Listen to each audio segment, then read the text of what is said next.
দেওয়ার একটা আদেশ দিয়েছে বিচারক, বাট হচ্ছে যে আদেশটা আমাদের গণপ্রত হয়নি এবং প্রচন্ড পরিমাণে এইরকম এত সিচুয়েশন শরীরের যে অবস্থা সে দাঁড়াইতে পারতেছে না এবং বিচারকও তাদের প্রতি তাদের কোনো সহানুভূতি নেই।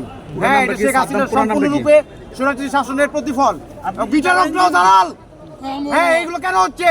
একটা মানুষ মরে যাচ্ছে, সে কেন তাদেরকে কোনো জামিনের বা কোনো কিছু কোনো ব্যবস্থা নেওয়া হচ্ছে না? হ্যাঁ, এই দেশে কোথায় যাবে এই দেশ? হ্যাঁ, এই দেশে এরকম ব্যবস্থা হয় কেন? কোন মামলা দেওয়া হয়েছে? মামলা দেওয়া হচ্ছে বিশেষ আইনে বিভিন্ন সেকশন দেওয়া হয়েছে। আমরা এর বিচার চাই এবং আল্লাহর কাছে বিচার দিচ্ছি। হ্যাঁ, এই দেশে এরকম কেন হবে? হ্যাঁ, আপনার নাম কি? নাম সাদ্দাম। কে মারছে? আপনার মারছে কে? কে মারছে?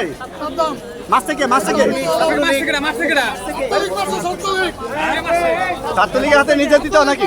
ছাত্রলীগের হাতে নির্যাতিত।